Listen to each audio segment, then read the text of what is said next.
All right, let's move into some fun stuff like radio. Okay. So we're going to talk about traditional radio and we're going to talk about digital radio. Okay.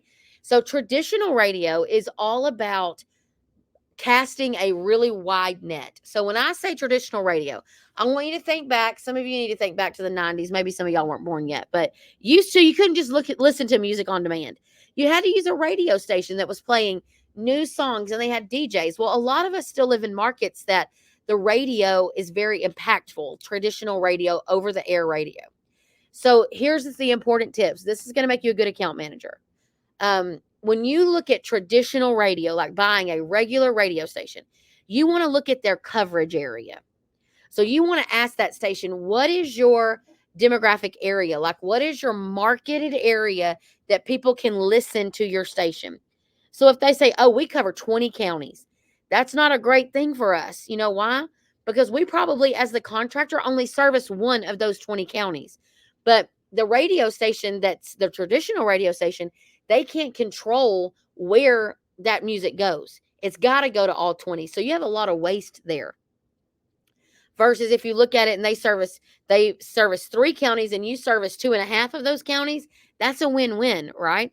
So you've got to really look at the demographic area that that radio station covers and make sure that you're not going to have a lot of waste if you invest with that station. And other things that are great for radio, you need to have, when you negotiate radio, you always want to buy radio during drive times. So when are people listening to the radio? Between 6 and 8 in the morning, between 11 and 1 in the afternoon, and between 4 and 6 in the evening. That is when the majority of people are on the road listening to calls. So the majority of your commercials that are going to run on radio need to run during those hours. Okay. Also, 30-second commercials are the top performing size or length. Okay. Meaning, you show a 30-second commercial is going to have an intro, a 15-second donut, we call it, and a 15-second outro. Meaning you got some music that's played at the beginning, and then you say, hello, hi, I'm Crystal with Lemon Seed Marketing, and we can serve all of your marketing needs in all of East Texas. And then the jingle, Lemon Seed, we're here for all your marketing needs, right? So you've got a jingle at the beginning, a donut in the middle where you talk, and then a jingle on the way out. Those tend to be the highest performing commercial sides. But we always want to look for other opportunities with the radio station. So are there other sponsorships that we could be a part of? Could we sponsor the station? Can we sponsor the weather every hour? Could we sponsor the pest of the month? Could we sponsor maybe you want to get on safety things, like you're on a pool company and we want to talk about 5 signs to keep you from drowning. There's all of those things are opportunities to partner with the radio station. But what you have to remember is traditional radio, they cast this huge net out into the water and they're going to bring up all kinds of customers. But the majority of those customers need to be who we are talking to. And so when you look at your radio station options, you want to be able to say, well, this radio station says it serves women ages 40 and older. Ding, ding, ding, guys, that's gold. This one might say this is talk radio for sports that gathers most men. Men are not necessarily who's buying heating and air conditioning systems. It's women most of the time. So I just encourage you to really make sure that your spend is prioritized to stations that are directly to our target market, that are service your market area, and get those drive times chosen, right? And then I recommend that we change creative out quarterly, meaning we change up our commercial donut. The donut piece, we change it up a little bit. Okay. All right. Now let's talk about audio everywhere, or programmatic audio, which is digital audio. Guys, digital audio is so cool. Digital audio, I just talked in the other training session about traditional radio.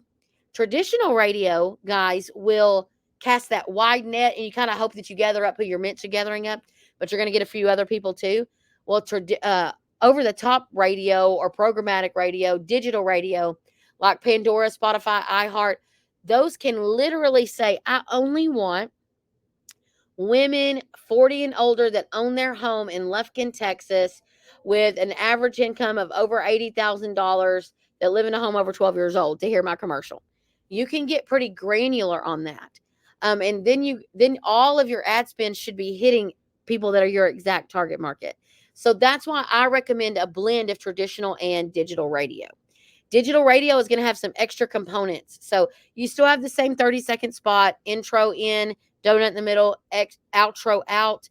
But you also have, because it is digital, like on your phone, you also get a little ad to pop up.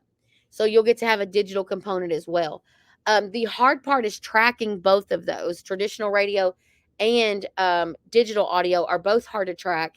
But digital audio is a little bit better. They can tell if that IP address that heard the commercial was also the IP address that clicked on the website.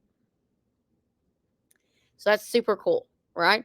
So digital audio, we just want to make sure that we're getting as many impressions as we can during the day. We're not getting stuck with ones at night, in the middle of the night. Really focus on during the daytimes for those.